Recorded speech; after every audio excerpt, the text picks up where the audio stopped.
Bonjour à tous et à toutes. Je suis content de vous voir aussi nombreux. Je ne vous cache pas que quand on anime un workshop comme ça, on est toujours un peu inquiet de savoir s'il va y avoir du monde ou pas. Et là, autant dire que je suis ravi de vous voir autour de cette thématique qui va allier la question des marques, la question d'Internet. Un sujet qui est un sujet d'actualité, un sujet qui fait écho d'ailleurs à une information que j'entendais ce matin à la radio, en apprenant que Alex Bompard, qui est l'actuel PDG en fait du groupe Fnac, et qui est parvenu à faire en sorte que la Fnac aujourd'hui soit le 3e site marchand français, là où il avait pris le groupe à un moment où celui-ci était un peu moribond, eh bien Alexandre Bompard est pressenti comme étant le futur directeur de Carrefour, qui connaît de très grandes difficultés en termes de déploiement numérique, et dont on espère qu'il sera en mesure de déployer les recettes qui auront permis donc à la Fnac de se hisser au plus haut niveau.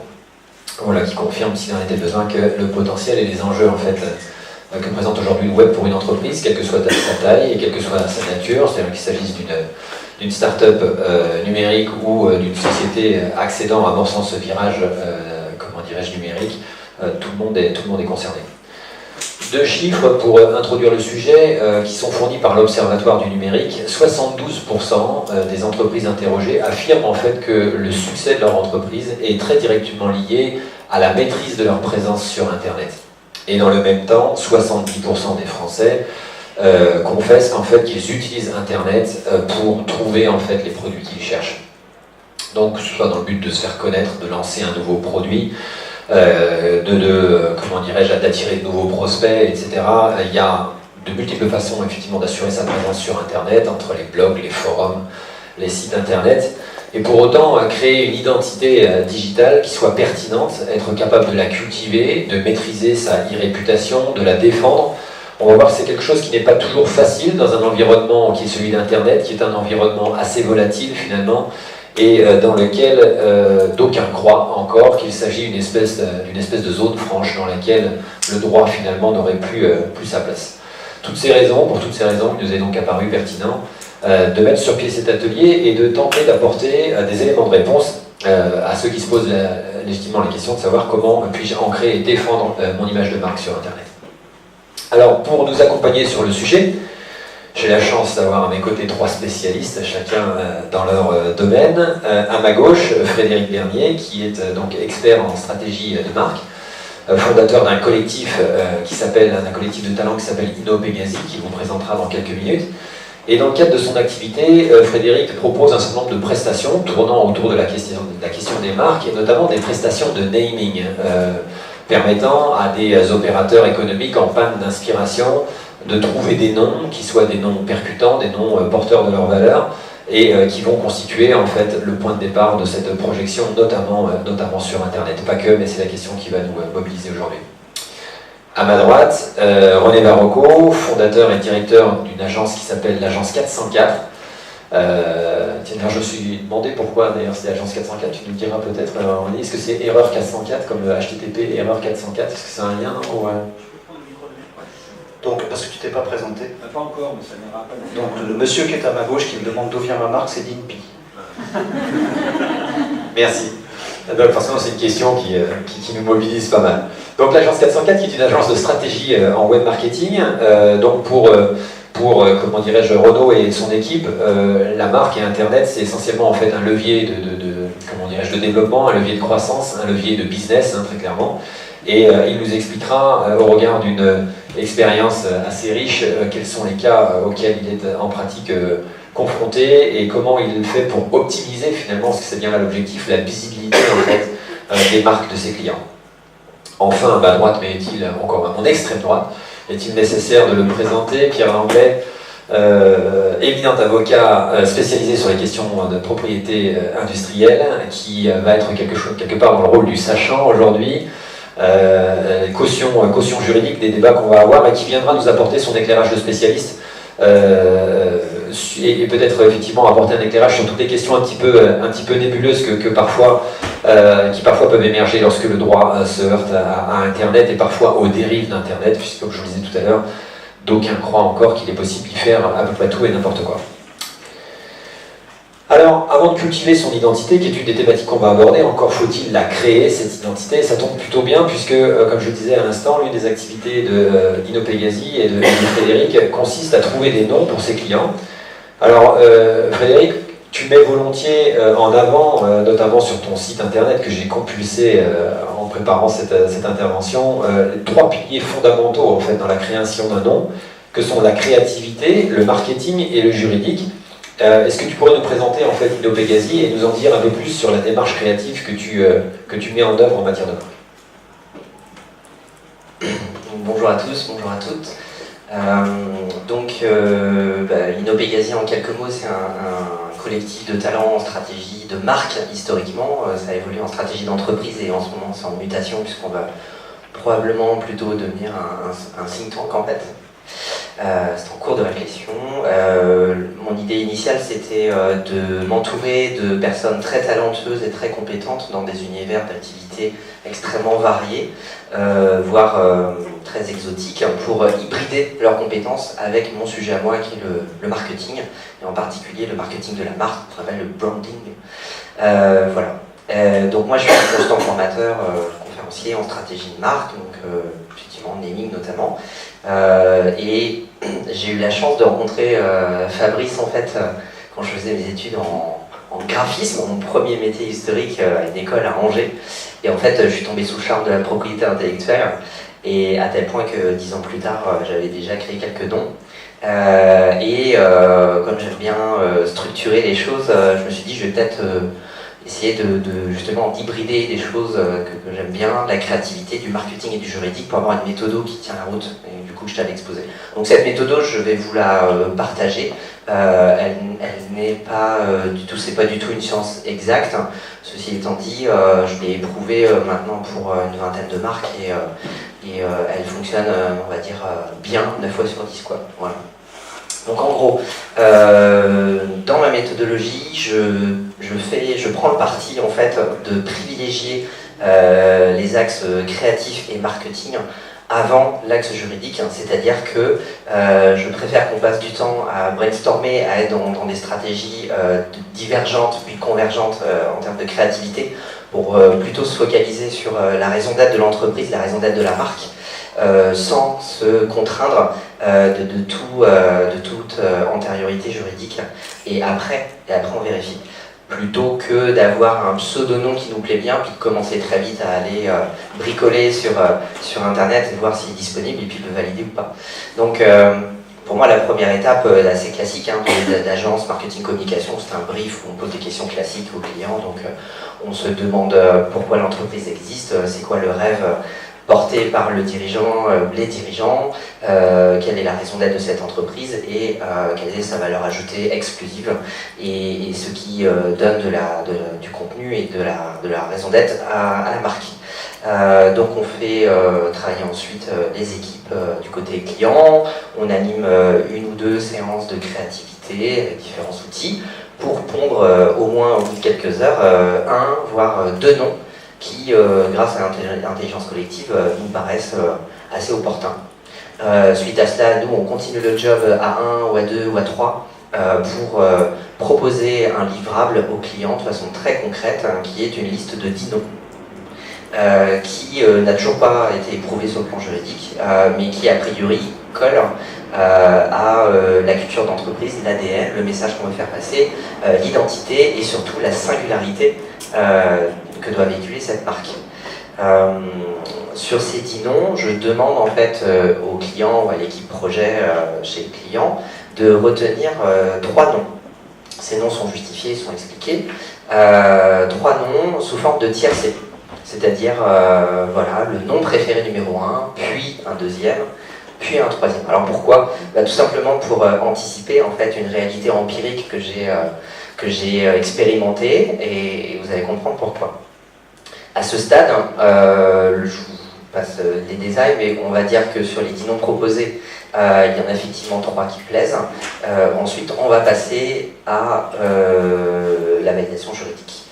Donc, la première étape de la validation juridique va être de retenir, donc sur le premier nom, de faire une recherche d'antériorité à l'identique. Donc on va aller effectivement utiliser l'outil de l'INPI, donc ICIMARC, le site ICIMARC, mais maintenant qui a intégré... Tu corriges si besoin. Oui, voilà. oui. Qui a intégré. Il Il s'appelle plus ICIMARC, mais il est toujours référencé à ICIMARC. Ils ont changé. Il a plus de nom. Base des marques. Voilà. Donc, ce qui nous permet d'interroger les marques à l'identique. Donc, si par exemple votre nom c'est Grenouille Verte et que vous faites du conseil en ressources humaines, eh bien vous tapez Grenouille Verte et vous allez trouver effectivement sur ce site les marques qui s'appellent exactement Grenouille Verte. Okay. Après, vous pouvez vous amuser à faire Grenouille Rouge, Grenouille Bleue ou je ne sais quoi, ou Crapaud Vert, pour imaginer que ce sont les seules similarités de la marque. Mais bien évidemment, c'est pas du tout la réalité de l'iceberg. Donc, vous faites à l'identique et déjà, directement, vous allez voir si la marque existe déjà avec ces mots-là précisément. Si elle existe, on va voir à qui a déposé la marque, à qui appartient la marque. Donc moi j'aime bien gratter après, googliser, c'est un peu d'irréputation. Je vais aller voir qui est le dirigeant. En gros, qui se cache derrière. Est-ce que c'est un indépendant qui a déposé sa marque il y a 5 ans? On cherche sur Google, il n'y a rien, donc en fait la marque n'est pas exploitée. Donc il ne nous fait pas forcément très peur, c'est une entreprise URL, etc. Par contre, si c'est une marque en fait qui existe sur Facebook, Twitter, qui a un site internet qui existe depuis 10 ans et qui fait 30 millions d'euros de chiffre d'affaires, je vais peut-être faire un petit peu attention, de voir qui j'ai en face de moi. Dans l'optique d'un éventuel combat en contrefaçon, contentieux, etc. Si j'ai envie de défendre ma marque, par exemple sur le prétexte que sur le principe de la spécialité, en face de moi on vend des chapeaux et moi je vends des voitures et du coup c'est pas la même classe de produits et services, donc je suis légitime d'y aller. Donc à l'identique, la plupart du temps, 9 fois sur 10, il n'y a pas de problème. C'est-à-dire que si on a bien fait le job en amont, à l'identique, on ne trouve pas, puisqu'on a été créatif, c'est notre job. Donc on va chercher ensuite sur les noms de domaines, avec les différentes extensions, on va faire quelques petites articulations avec des tirets, sans tirer, etc. Et regarder si effectivement des noms de domaines sont réservés. On va interroger les sites type Eurydice, Infographe, etc. Pour les bases de dénomination sociale. Donc on va s'intéresser à l'identique encore une fois. Si le nom Grenouille Verte existe déjà pour un nom de société, URL, SAS, SA, etc. Sachant que toutes les bases de ces fichiers n'intègrent pas tous les statuts juridiques. Donc il y a beaucoup de professionnels qui sont indépendants, individuels et qu'on ne trouve pas sur ces bases-là forcément. Donc encore une fois, on n'a que la pointe de l'iceberg. On va regarder tout ça. En fait, la plupart du temps, malheureusement, on va dire dans 3 fois sur 4, il y a un problème à l'identique. C'est-à-dire qu'on estime qu'il y a des risques mineurs mais réels de contrefaçon. Ça veut pas de contrefaçon, de confusion, de risque de confusion, parce qu'en fait ce qui va se passer c'est que c'est le juge qui va apprécier si en cas de contentieux, s'il y a un risque de confusion ou pas. Si en fait moi je m'appelle Grenouille Verte et puis que je reçois des coups de fil de prospects qui pensent appeler mon concurrent dans le sud de la France et que je me frotte les mains et que je prends le business, là il y a un véritable problème pour mon prédécesseur. Voilà, donc 3 fois sur 4, malheureusement le nom préféré n'est pas validé. Donc on recommence le même job, d'où l'intérêt du tiercé gagnant avec le deuxième nom. Donc, deuxième nom, là il s'avère que à peu près 9 fois sur 10, le deuxième nom est valide à l'identique. Et donc, on va passer à la phase suivante, qui est la phase de recherche d'antériorité par similarité. Là-dessus, est-ce que peut-être juste Pierre ou Fabrice peut expliquer ce que c'est que la recherche d'antécime, vous êtes plus légitime que moi en quelques mots, puis je finirai ma méthode.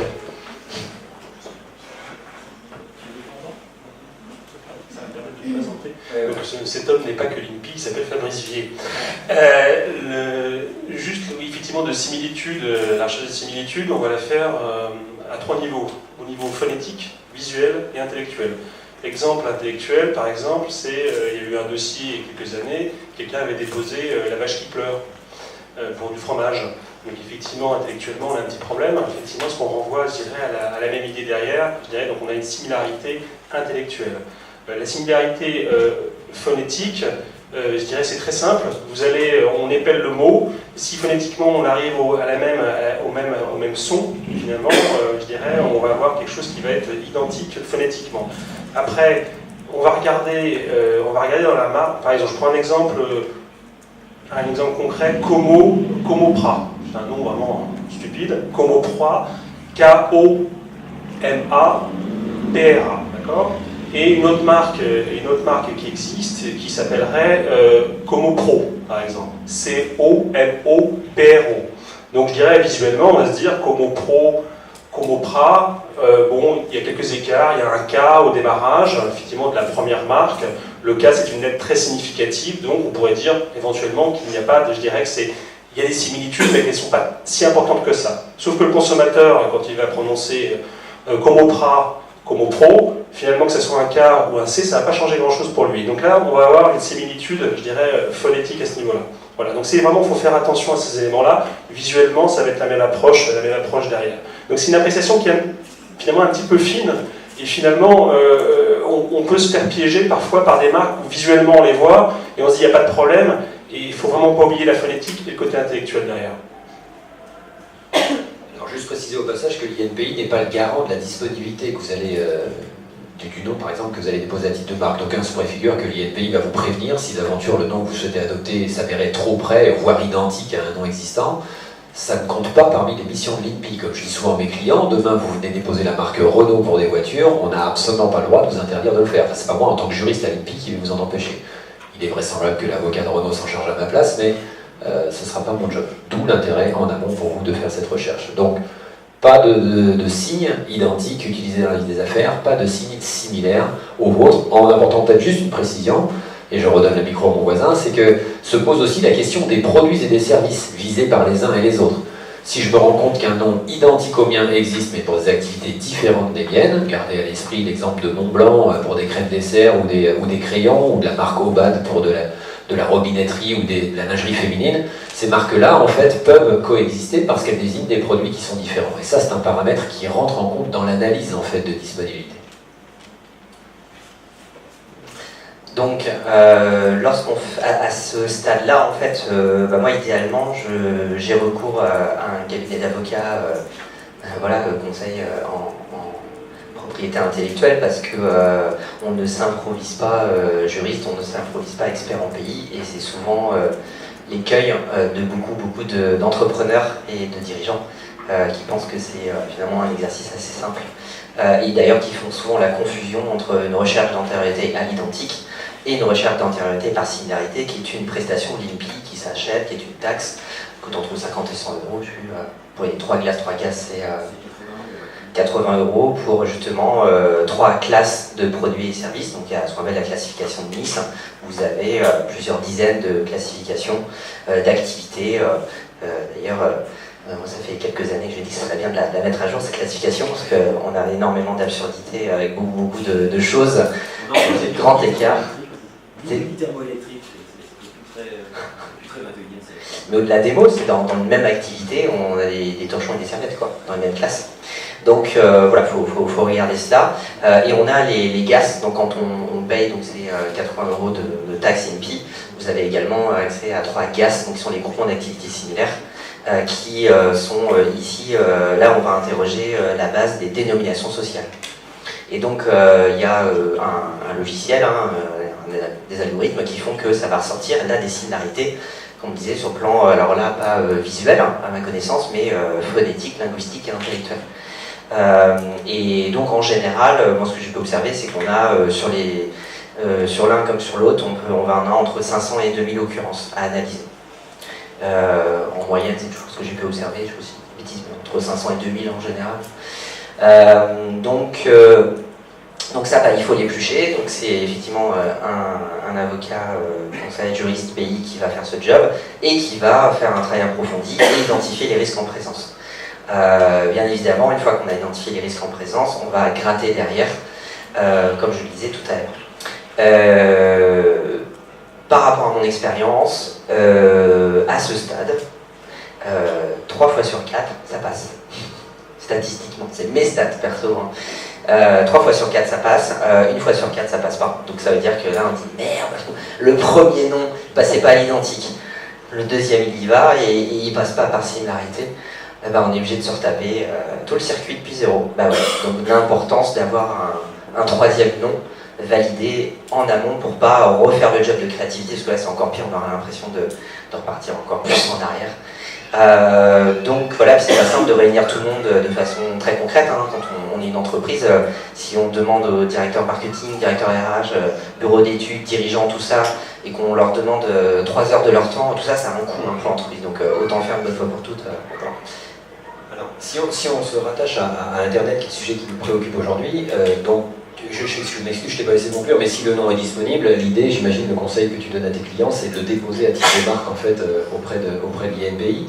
Et là, il y a une question immédiate qui ressurgit lorsque on se transpose sur Internet, c'est qu'il faut savoir que quand vous déposez un nom en fait, à l'INPI, le nom ne sera enregistré par l'INPI qu'à la condition qu'il ne présente aucun lien direct ou indirect avec le produit que vous allez vendre ou le service que vous allez offrir à vos clients.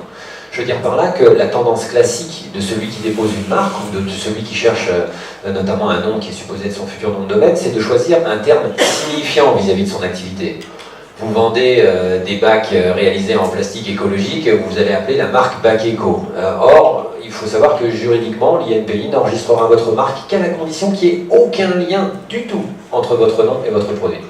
Lorsqu'on transpose l'exercice sur Internet, on arrive à une problématique, c'est qu'au contraire, lorsqu'on veut un nom de domaine Internet, et lorsqu'on sait que Google va vous référencer sous forme de langage naturel, plus vous êtes descriptif, c'est-à-dire plus vous évoquez, voire plus vous désignez votre activité, plus vous avez l'assurance de sortir en tête de liste en fait, dans les moteurs de recherche.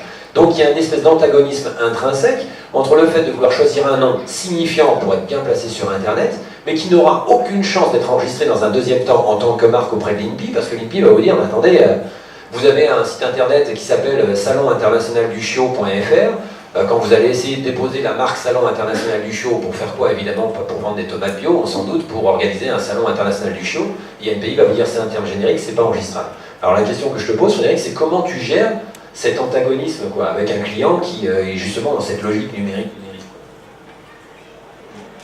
Comment qu'il fait?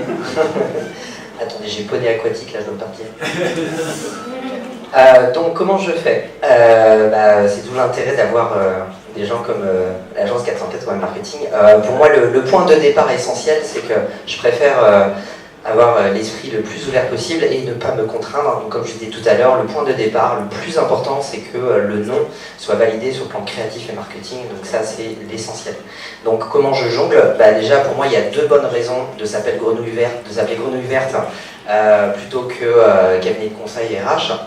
C'est que déjà, ça passerait pas, comme tu viens de le dire, en l'INPI. Donc déjà, j'ai cette contrainte face aux examinateurs à Paris. Deuxième point, j'aurais tout le loisir de confier cette problématique de positionnement sur Google et de visibilité sur Google à des professionnels comme l'agence 404 en web marketing. Ce que je veux dire par là qu'on peut tout à fait faire cohabiter l'existence d'un nom extrêmement original, différenciant, qui s'appelle, Pocalpoc, alors que vous vendez des trombones, ou la truie verte et vous êtes un hôtel gastronomique, un restaurant gastronomique. Bon, tout ça c'est possible, c'est-à-dire que pour moi l'essentiel c'est de se différencier par un nom extrêmement original et qui parle de soi et qui raconte une histoire. Après, on a un un attirail, je dirais, en termes d'identité de marque, qui est composé de différents éléments, et ça j'en parlerai un petit peu plus tard, puisqu'effectivement il n'y a pas que le nom, il y a d'autres éléments dans une identité de marque, dans un design de marque, qui permet de se différencier, à la fois pour répondre à cette problématique, et à la fois pour contourner les ouin-ouin des examinateurs qui disent non, ça passe pas, pour justement faire passer quand même des choses distinctives, notamment via l'astuce du logo et d'une marque semi-figurative. Oui, très bien. Très bien. Alors Pierre, je me tourne vers toi. Je me mets dans la peau de la personne qui donc, a trouvé un nom qui est distinctif. Elle fait des recherches d'antériorité à l'identique sur le fichier des marques, rien. Sur le fichier des noms de société, rien. Sur le fichier des noms de domaine, rien. Confortée dans cette première posture, elle fait également, donc, comme l'expliquait à l'instant, comment dirais-je, Frédéric, elle fait des recherches de similitude qui ne révèlent a priori aucun signe gênant non plus. Et donc du coup, je m'empresse de réserver le nom de domaine. Donc je vais sur OVH, Gandhi.net, etc. Je réserve ce nom de domaine. Le réservant, ce nom de domaine devient indisponible. Plus personne ne pourra le réserver derrière moi. Pourquoi dois-je m'embêter, entre guillemets, à aller déposer ce nom de domaine en tant que marque, alors que intrinsèquement, le fait que je l'ai réservé, personne ne pourra le reprendre en tant que nom de domaine? Alors effectivement, c'est la première étape. Souvent, les clients, quand ils viennent nous voir, ils disent... souvent, les interrogeurs leur disent que vous avez sûrement déjà déposé le nom de domaine, et je dirais 4 fois sur 5, ils ont déjà déposé le nom de domaine. Le nom de domaine, si on doit prendre un exemple, c'est le pendant du numéro de téléphone, ni plus ni moins. C'est-à-dire que je dois vous contacter sur Internet, je tape votre nom de domaine pour vous voir votre site, voir vos produits et vos services. C'est ni plus ni moins qu'un numéro de téléphone. C'est pas un titre de propriété industrielle en tant que tel. C'est pas, si vous avez un nom de domaine, vous n'avez pas un titre que vous pouvez invoquer vis-à-vis d'un tiers qui utiliserait un terme identique ou approchant. Pourquoi il faut aller plus loin que le nom de domaine? C'est parce qu'aujourd'hui, autant il y a 15 ans, il y avait très peu d'extensions, on avait le .fr, le .com, le .net, ainsi de suite. Aujourd'hui, des extensions en nom de domaine, vous en avez des dizaines et des dizaines, et d'ailleurs, vous pouvez même en créer d'autres avec le nom de votre société en point l'anglais, ainsi de suite, tout ça. Donc, finalement, vous n'arriverez jamais à réserver tous les noms de domaine dans toutes les extensions sur votre nom. C'est matériellement impossible et ça va vous coûter les yeux de la tête, je dirais, au niveau économique. Donc c'est pas possible. Qui plus est, vous ne pourrez pas déposer toutes les légères déclinaisons de votre nom de domaine. Par exemple, vous avez 2 mots, vous mettez un tiret entre les deux, vous mettez un point entre les deux, vous ne pourrez pas. C'est pas possible. Donc comme on ne peut pas faire ça, et que si on s'amuse à déposer 40 noms de domaine alors que tous les ans il faut repayer pour effectivement renouveler ces noms de domaine, ça va coûter quand même très cher et on ne va pas être bien protégé. Donc, première raison, c'est la première raison pour déposer une marque. Parce qu'une marque, c'est un titre de propriété intellectuelle. Vous protégez un nom pour des produits et des services déterminés et vous êtes protégé contre une reprise à l'identique, mais également contre une reprise de similaire, je dirais une similarité. Ce qui fait que ça vous simplifie la vie. Demain, quelqu'un dépose un autre nom de domaine très approchant du vôtre, en enlevant un S, en mettant un point entre les deux ou un tiret, d'une manière qui est différente de la vôtre. Avec votre nom de domaine, vous allez pouvoir, entre guillemets, aller chercher des poux dans la tête et lui faire retirer son nom de domaine. Si vous voulez récupérer un nom de domaine d'un concurrent qu'il a déposé, auquel vous n'avez pas pensé mais qui vous intéresse, si vous avez une marque, vous avez des procédures d'arbitrage devant les registrars, je dirais, pour récupérer ce nom de domaine et pour des coûts qui sont, je dirais, des coûts très très raisonnables par rapport à ce que vous devriez faire si vous deviez faire un contentieux devant un tribunal français pour récupérer un nom de domaine. Donc, rien que déjà avec ces idées, avec ça, vous êtes vraiment, je dirais, beaucoup mieux protégé avec une marque. Et je dirais, il ne faut pas hésiter, pas hésiter à déposer une marque. Ce qui protège bien, c'est la marque.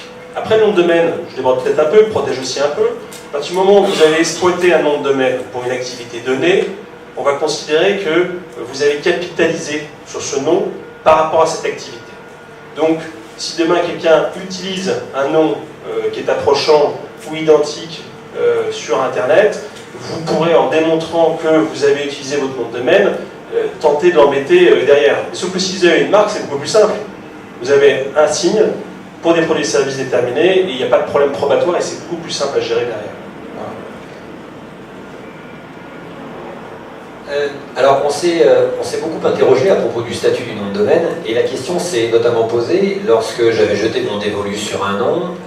Je fais une recherche dans une base de marque, ce nom n'existe pas, ni à l'identique ni à l'approchant. Encore une fois, je fais une recherche sur le fichier des sociétés, il n'y a rien. Et quand je fais une recherche sur le fichier des noms de domaine, je constate en fait que le nom de domaine a été réservé par un opérateur. Est-ce que cette réservation de nom de domaine opérée par un tiers avant que moi-même je me positionne, soit au travers de la réservation d'un nom de domaine avoisinant ou du dépôt d'une marque, est-ce que ce nom de domaine antérieur est bloquant en fait? Je vais répéter ce que j'ai dit avant. Il ne sera bloquant, ce nom de domaine réservé antérieurement, que s'il est exploité. C'est-à-dire que si la personne qui a réservé ce nom de domaine avant vous est en mesure de démontrer qu'elle exploite ce nom de domaine. Si c'est uniquement une réservation sans exploitation, elle ne peut rien faire. Ça s'appelle, je dirais, on appelle ça souvent, quand les noms de domaine ont été créés, les différentes extensions, il y avait des petits malins qui s'amusaient à déposer L'Oréal, L'Oréal.net, ainsi de suite, tout ça dans tous les sens. Et effectivement, ils les exploitaient absolument pas. En fait, c'était des dépôts de mauvaise foi. Donc, je dirais, le critère à avoir à l'esprit, c'est demain, je fais une recherche d'antériorité, je ne vois qu'il n'y a pas de nom de domaine gênant, pas de marque gênante. Néanmoins, il s'écoule un temps certain entre le moment où je décide que je vais y aller et le moment où j'ai déposé ma marque, et par chance, entre les deux, il y a un nom de domaine qui est déposé en .fr strictement sur mon signe. Si ce signe, ce nom de domaine n'est pas exploité, il ne posera pas de difficulté, je dirais, en termes d'antériorité par rapport à votre dépôt de marque. En revanche, s'il est exploité, c'est problématique. Alors comment je le prouve ça? Parce que en fait, je fais une recherche à un instant T, je constate que le nom de domaine il a été réservé. Je le prends, je le balance dans la barre d'adresse de mon navigateur internet, le truc m'indique page en construction ou nom de domaine à vendre, je suis sur une page parking, en clair, le nom de domaine, voilà, il est là, mais manifestement pas activé. Donc du coup, je me dis, bon ben, je me souviens de la conférence de Maître Langlais, il n'est pas activé, donc je peux le déposer à titre de marque, et il se trouve que le réservataire, constatant que j'ai déposé la marque, active son site internet après que j'ai déposé la marque. Il se passe quoi dans ce cas-là? C'est effectivement, ça c'est... Alors, dans ce cas-là, quand on isole un nom de domaine qui est gênant, qui n'a été uniquement qu'enregistré mais pas exploité, le client veut effectivement réserver ce nom à titre de marque pour avoir le droit dessus. La seule chose qu'il faut faire, c'est faire un constat de l'huissier sur Internet, sur ce nom de domaine, un instant T. L'huissier va aller taper l'adresse, le nom de domaine sur Internet, va voir que finalement il n'y a pas de site d'exploitation derrière, et à un instant T, avant de déposer notre marque, on sera en mesure de démontrer que ce nom de domaine n'était pas exploité. C'est vraiment, c'est le seul moyen, je dirais, comme ça on a la pièce, on a cet élément probatoire dans le dossier, et demain si effectivement la personne se réveille et dit bah non, je suis désolé, moi j'ai un nom de domaine, et finalement c'était antérieur, au moins on est capable de démontrer avec certitude qu'effectivement il n'est pas exploité. Alors il y a d'autres moyens qui sont un petit peu plus, je dirais, discutables. Aujourd'hui je pense que certains connaissent le site qui s'appelle archive.org. Vous allez sur archive.org, c'est un site qui permet de voir des pages internet, en fait de voir quelle a été l'évolution d'un site internet dans le temps. C'est-à-dire effectivement on est capable de voir 2-3 ans en arrière, voir quelle était la tête du site avant. Là-dessus. Alors c'est bien, ça donne un premier élément de preuve, sauf que archive.org, bon, c'est archive.org, quoi. C'est pas un site labellisé, certifié, ainsi de suite. Donc c'est une preuve qui est relativement bancale. Si j'ai répondu à tes questions. Ah oui, le coup d'un huissier sur un constat comme ça, par expérience, est-ce que tu peux donner une idée, vous faire constater qu'un site n'est pas exploité? L'huissier va vous prendre 200 € pour faire ça, 150 €. Alors, j'attire votre attention, c'est plus le cas maintenant, mais au moment où la question du statut du nom de domaine Internet a émergé, les huissiers n'étaient pas tous forcément... Alors, ils étaient évidemment très au fait des procédures d'huissier classiques, mais pas forcément très au fait des constats sur Internet. Et c'est la jurisprudence, d'ailleurs, au passage, qui est venue préciser que quand un huissier faisait un constat sur Internet, il devait préalablement vider les mémoires cache du PC, vérifier qu'il n'y avait pas de serveur proxy derrière, c'est-à-dire en clair vérifier que l'information à laquelle il allait accéder par le biais de l'ordinateur n'était pas une image résiduelle restée en fait dans la mémoire tampon du PC, parce qu'on a vu des procès-verbaux comme ça invalidés dans les tribunaux. Donc si vous avez la possibilité de flécher vers un huissier qui est rompu à ces procédures de constat sur Internet, ce qui doit être assez commun, je pense, plus que par le passé aujourd'hui, allez plutôt voir des opérateurs de ce type-là. Alors, autre problématique peut-être qui oppose un peu la marque et le nom de domaine, c'est quand vous réservez un nom de domaine, on ne vous demande pas d'identifier ce que vous allez vendre sur votre site. C'est-à-dire, vous voulez le nom de domaine tartampion.fr, on vous dit il est libre, très bien, vous payez 10, 12, 15 €, on vous donne le nom de domaine. Après, vous allez vous dire, ben voilà, pour assurer une protection plus forte de ce nom de domaine, je vais aller le déposer à titre de marque à l'INPI. Et là, à l'INPI, il se trouve que la posture est un peu différente parce qu'on va vous demander d'identifier les produits et les services pour lesquels vous avez l'intention, à terme, d'exploiter cette marque. Alors je me tourne vers toi peut-être Frédéric, quel est le périmètre en fait que tu invites tes clients à définir dans ce contexte-là? Tu suis pas du tout le conducteur. Ouais, mais c'est très intéressant. Juste pour être suivi. Très sympa. Mal à l'aise les autres intervenants. Ça marche pas? Oui, ça Merde, marche. merde.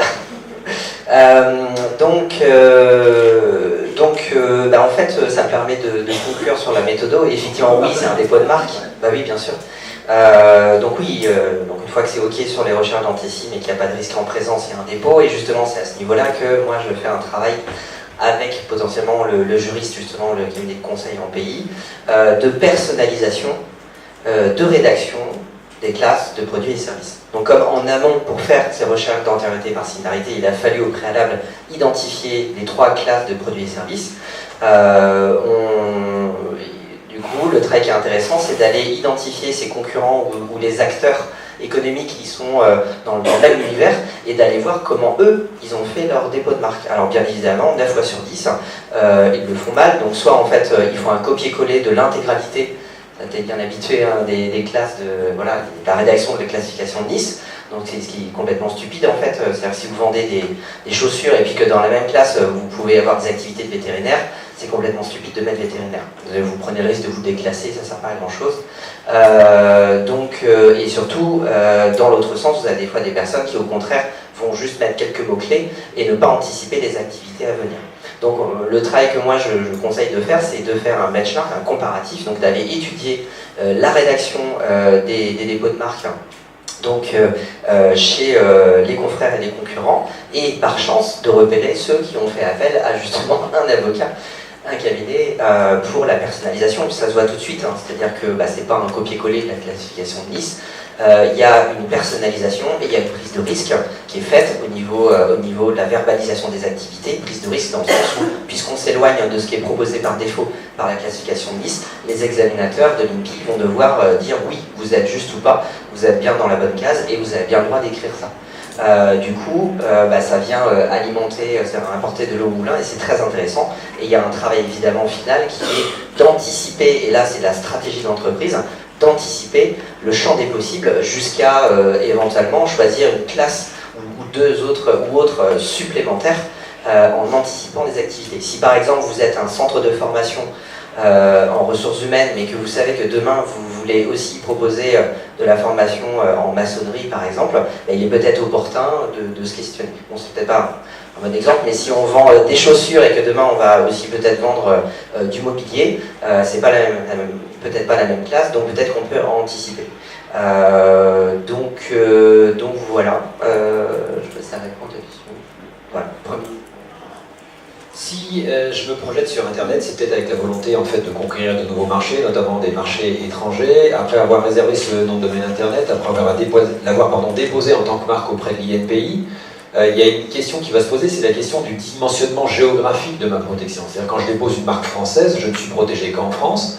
Quand je réserve un nom de domaine, potentiellement, j'ai la velléité d'aller à l'étranger.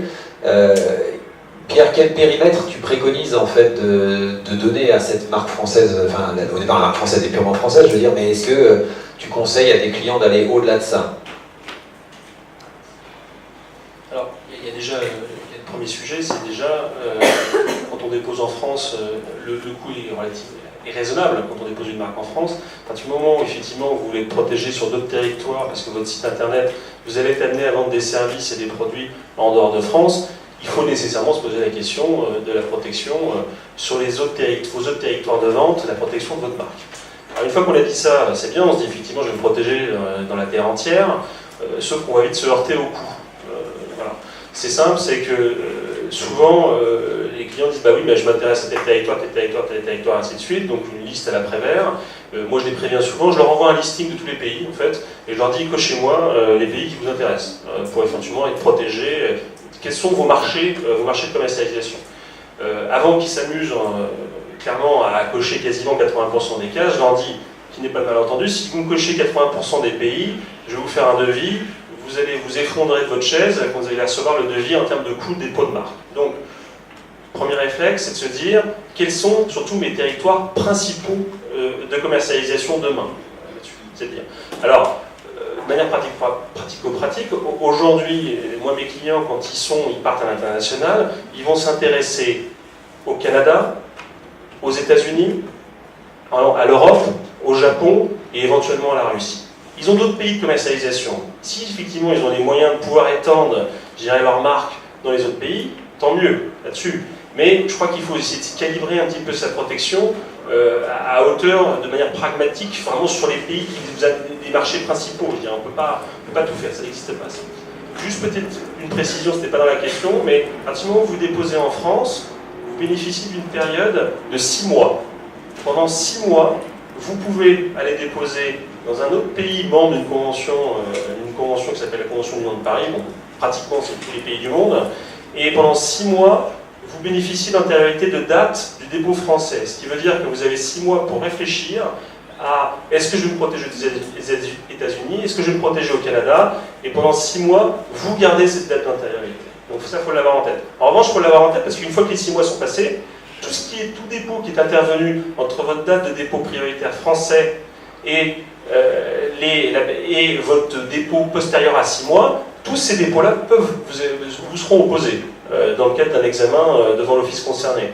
Donc voilà, c'est vraiment, il faut avoir les avoir en tête. Un petit aparté par rapport à l'international, juste un petit point sur le marketing, ce qu'on appelle le marketing interculturel, et l'idée en fait de l'adaptation d'un nom français à des marchés sur d'autres langues.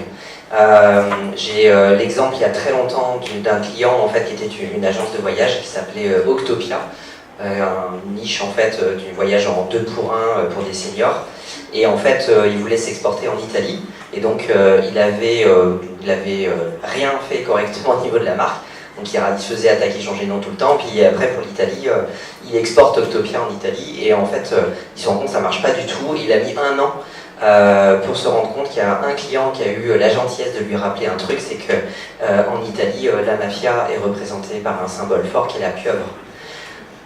Il s'appelait Octopia Vacances. Donc il a compris que c'était pas forcément une bonne idée de s'appeler Octopia. Et puis une autre anecdote, quand on était intervenu il y a pas mal d'années, Fabrice, au Carré Cointreau. En fait, il y avait une petite anecdote sympa, c'est que la responsable marketing nouvelle à l'époque disait que Cointreau avait été resté Cointreau dans tous les pays du monde, à l'exception d'un, qui était la Chine, puisqu'en Chine, Cointreau était imprononçable. Donc c'était très intéressant, ils ont créé un autre nom pour cette destination. Merci Frédéric. Alors, donc une fois qu'on a réservé son domaine, qu'on l'a déposé à titre de marque, tout reste à faire pour derrière, c'est bien la finalité, générer du flux et faire du business et faciliter surtout la visibilité en fait sur Internet de l'identité derrière laquelle vous vous réfugiez. Alors je vais me tourner vers toi Renaud maintenant pour savoir quelles sont les recettes que l'agence 404 préconise pour optimiser cette visibilité.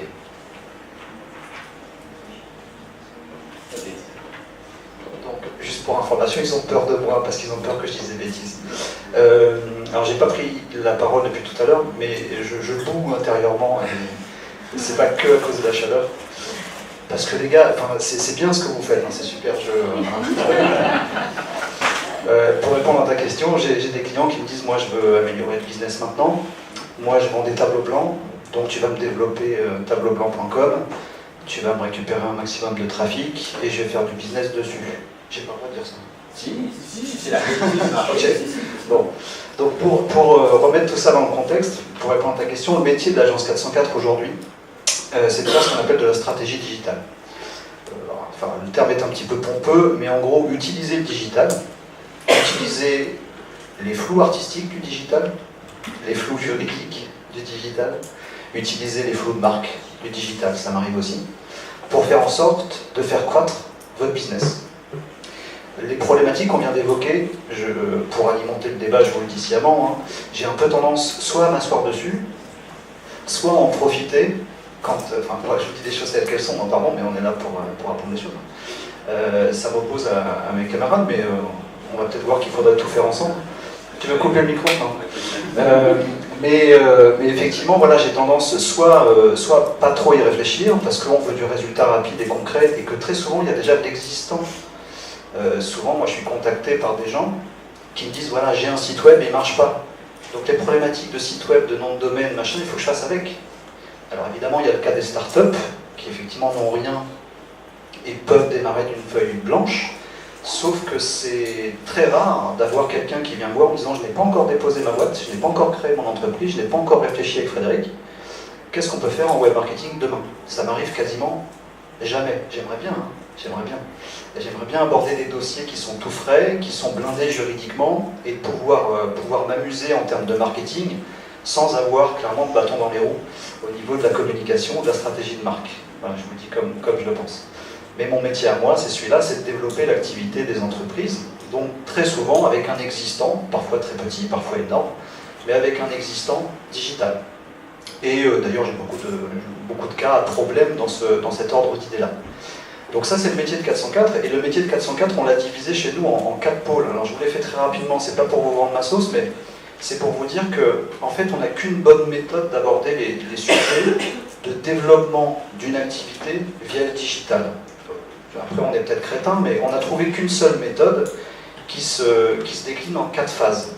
La première phase, c'est ce qu'on appelle l'AMOA. Je ne sais pas si vous êtes familier avec ce terme-là, l'assistance à maîtrise d'ouvrage. Donc en fait, on travaille avec nos clients, en partenariat avec nos clients, pour d'abord réfléchir. C'est-à-dire que nous, quand on a un dossier qui nous arrive sur la table, la première chose qu'on dit, c'est stop.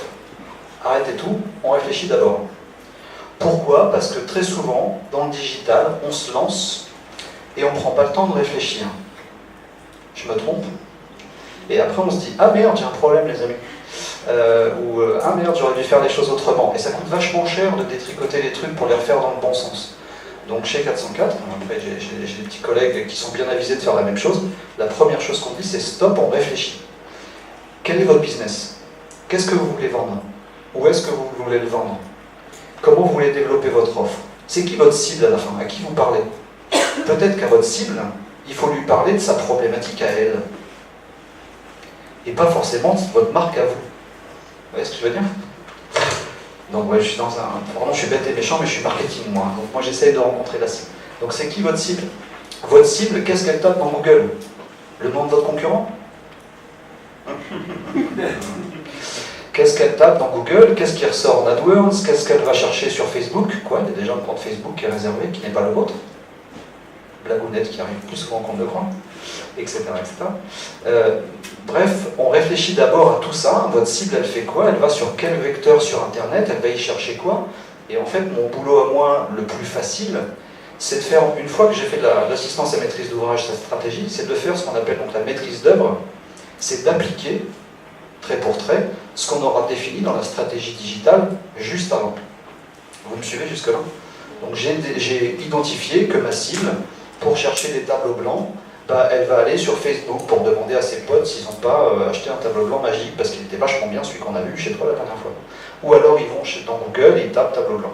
Et ressortent des AdWords, pardon je vous fais l'article un peu digital mais vous m'arrêtez si je vais trop loin, ressortent des AdWords et des résultats naturels. Il faut bosser la e-publicité et le référencement naturel. Rien qu'avec les 3 trucs que je vous ai cités, réseaux sociaux, e-publicité et référencement naturel, je pense qu'il y a du boulot pour 100 ans pour mes amis. Parce que c'est le Far West. C'est le Far West total. Donc moi j'applique.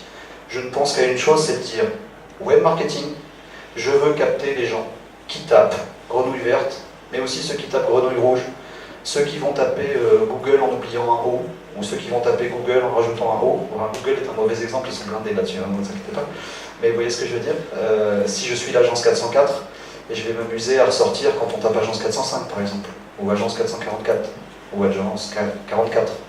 Ah oui, mais j'ai pas la marque, alors j'ai pas le droit de la déposer, il paraît. Qu'est-ce que vous êtes embêtants, mes amis ? Donc voilà, j'applique, parce que moi ce que je veux, c'est des ventes, c'est du lead, donc je veux capter un maximum de trafic, et aucun de nous 4 n'est maître de ce que l'internaute face à son ordi va faire, ou va taper. Et moi, mon métier, c'est de surfer là-dessus, pour réfléchir à tout ce que l'internaute peut faire, et le capter dans à peu près tous les cas. Vous me suivez là-dessus ? Donc, assistance à maîtrise d'ouvrage, stop, on réfléchit. Maîtrise d'œuvre, on applique. Et c'est là que j'ai des cas rigolos, dans un sens ou dans un autre. Ensuite, on fait du web marketing, c'est quand même l'essentiel de notre métier, donc de l'emailing, des réseaux sociaux, tous les réseaux sociaux que vous imaginez, de la publicité avec tous les canaux que vous imaginez, du référencement naturel, blablabla, il y a 12 000 trucs dans le web marketing. Et puis je fais aussi de la formation, c'est-à-dire qu'il y a un moment où mes clients, ils ont quand même tendance à se dire, dis donc, ça coûterait quand même un petit peu moins cher d'internaliser les compétences que tu fais pour moi, en effet. Et donc quand c'est le cas, on les forme, on les coach pour qu'ils se débrouillent tout seuls. L'intention est louable, et souvent c'est le début de la panade. Pardon. Parce que quand on commence à internaliser des ressources en web marketing ou en digital, le web marketing et le digital sont devenus tellement vastes, tellement larges aujourd'hui, que forcément on ne peut pas penser à tout.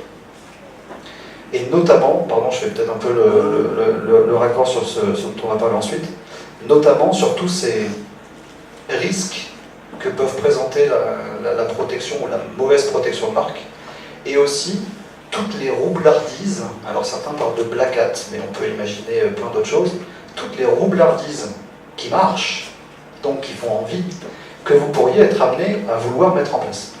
Il faut des sacrées compétences pour ça, il faut une certaine expérience là-dessus. Donc je peux vous citer, je ne sais pas ce que tu veux que je dise, mais je peux vous citer pas mal d'exemples, mais mon voisin... D'accord, j'ai fait péter le conducteur, excusez-moi. Mais on y va comme vous voulez. Mais je ne veux pas trop embêter mon voisin de droite parce que, très clairement, on sait d'avance, je te dédouane, qu'il y a forcément des vides juridiques ou du Far West ou des trucs juste pas faisables en web marketing. J'ai entendu tout ce que tout le monde a dit depuis le départ. Si j'ai envie de vendre des tableaux blancs et que je me rends compte qu'en SEO ça marche vachement bien de déposer tableaublanc.com, qui va venir m'embêter tout de suite maintenant quand je vais réserver tableaublanc.com et l'exploiter? Qui? Peut-être qu'un jour une marque va déposer tableau blanc, ils peuvent pas. Déjà j'ai compris, hein? Voilà. Donc moi je m'engouffre dans le truc. Alors c'est pas ma marque mais c'est mon nom de domaine. Idem pour les noms de domaine en .es, en .uk, en .etc. etc. Si j'ai envie d'aborder, de développer le business d'un de mes clients en Espagne, clairement je lui dis d'arrêter avec son .com ou son .fr, je lui dis d'arrêter sa plaisanterie de nom de sous-domaine, pardon, et je lui dis de déposer une vraie entité en .es pour l'Espagne, avec un vrai contenu original non traduit pour l'Espagne, avec une vraie adresse postale, enfin vraie. Histoire de sortir dans les Google Adresses, je me débrouille, j'ai bien un copain qui habite en Espagne. Bref, je fais toute cette logique-là. Est-ce que je me suis préoccupé à un moment ou à un autre de ma protection de marque? Franchement, ça arrive très peu souvent, que des clients viennent me voir en disant « No problemo, j'ai déjà réservé tout le truc en ES et puis c'est balisé ». J'ai la même chose avec les AdWords, je vous parlais de la e-publicité tout à l'heure. Avec les AdWords, j'ai la même chose. Allez taper le nom de votre marque ou le nom de vos produits dans Google. Allez, on va dire une fois sur trois, il y a votre concurrent qui ressort dessus. Comment il a fait? Dans AdWords, il a déposé un mot-clé dans les enchères, qui est votre nom de marque. Comment on protège ce truc? On appelle Jean-Michel Google, et on lui dit « Oh, il y a le concurrent d'en face qui n'est pas gentil, il a déposé mon nom. » Et alors, c'est des enchères. Tu as des réponses là-dessus. Hein. Je peux être trompeur sur plein de choses, vous voyez ce que je veux dire? Et parfois, c'est bon pour le business. Alors, je ne suis pas en train de dire que j'ai absolument raison, parce qu'il y a des cas inverses, notamment des cas de e-réputation. Nous, on bosse quand même pas mal dans le référencement naturel. J'ai un exemple de la semaine dernière, où j'ai un de mes clients qui est en train de... Enfin, qui est très mal parti, tout simplement parce qu'il y a eu des articles de presse. Alors, je ne sais pas si on est dans la marque ou pas, mes amis, mais je suis dans mon référencement naturel. Il a eu des articles de presse, vous savez, il y a des journalistes dans la salle ou pas? Non mais dénoncez-le, il y a des journalistes quoi. C'est un doigt levé quoi? Non, c'est bon. Okay. Donc ça ne sort pas d'ici. Donc les journalistes sont des buses en SEO, en référencement naturel. Généralement ils ne comprennent pas comment ça marche. Hein. Donc voilà, j'ai un client qui est mal parti parce qu'effectivement il y a un journaliste qui a fait son travail et qui a mené une enquête sur cette boîte-là en disant tiens, machin serait-il des arnaqueurs? Ce qui n'est pas le cas. Fausse piste, machin. Dans l'article, il dit que c'est pas du tout des arnaqueurs, que c'est une jolie boîte. Vous voyez venir avec le référencement naturel? Google, hop, titre, contenu de la page, arnaque ou pas arnaque, machin, arnaqueur. Vous tapez machin, premier résultat, machin, arnaqueur. Vous faites quoi avec le journaliste? Vous le privez de sa liberté d'expression? vous défendez votre marque, vous dites ouais je m'appelle machin donc tu n'as pas le droit d'utiliser ma marque. On a le droit de faire ça? De dire aux journalistes t'as pas le droit d'écrire ma marque? Si on a le droit, vous me sauvez. Sauvez. Oui, non, si effectivement s'ils utilisent le nom à titre informationnel de la société, il n'y a pas de problème. Parce que là-dessus, ils désignent quelqu'un, donc il n'y a pas de difficulté. Il n'y a pas de difficulté à réutiliser, dire agence 404, il faut vraiment un boulot de merde. Quoi. Là, je parle de l'agence 404, donc il n'y a pas de problème. Je peux parler librement, tu vois, là-dessus. Il n'y a pas de problème. Après, je rebondis un peu là-dessus parce que à t'écouter, on ne ferait pas preuve de pragmatisme, alors c'est important qu'on en parle un petit peu quand même. Je me demandais quand est-ce que ça allait arriver. On avait préparé, on avait eu un déjeuner de travail il y a 2 jours déjà, on s'est un petit peu chauffé. Moi, je veux bien répéter les tickets. Ouais, alors je te passe, tu prends, t'as ton uppercut, toi aussi, on y va. Alors, manière pratico-pratique, nous les clients, on a 2 types de clients. Il y a le client qui vient nous voir, qui nous dit, maître, j'ai envie de trouver un nom pour ma société, pour ma marque. Il n'a pas encore figé son nom. C'est-à-dire qu'effectivement, donc là, on va lui dérouler tout le process qu'a décrit Frédéric en disant, pour bien faire, il faut faire ça, recherche de nom, identique, similaire, et puis on fait tout ce qui va bien pour trouver un nom qui fonctionne.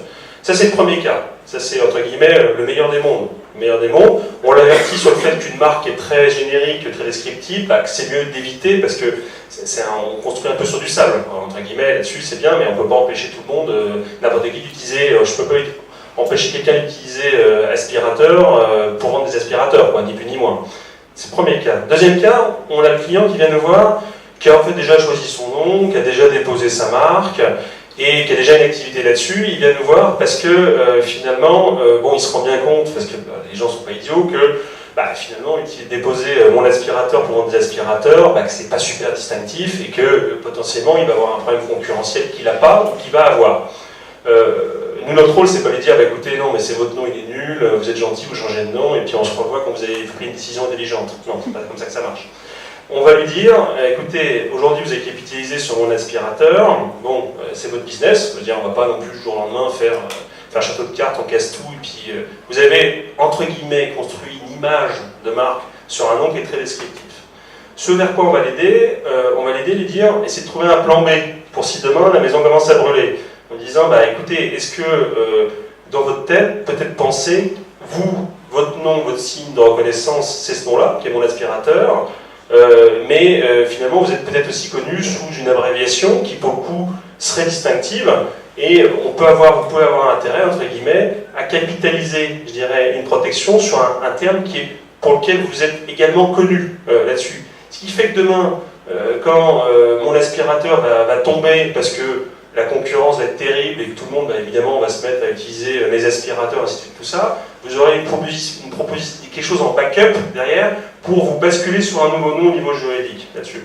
Donc on les avertit, après ils font pas. Une marque, à part même descriptive, si elle a acquis de la distinctivité dans le temps, elle peut valoir quelque chose. On peut acquérir de la distinctivité par l'usage. Je prends un exemple concret, vente privée. Vente privée, venteprivée.com, qu'est-ce que c'est original comme nom pour faire de la vente privée, c'est génial. Là-dessus, néanmoins, ils ont été les premiers. Ils ont capitalisé sur ce nom-là. Alors, ils ont eu des contentieux, vente privée. Beaucoup de contentieux, notamment Showroom Privé qui est venu leur chercher des poux dans la tête. Leur marque s'est fait annuler une première fois, elle s'est fait valider par un autre juge, puis finalement elle s'est fait valider in fine, vente privée.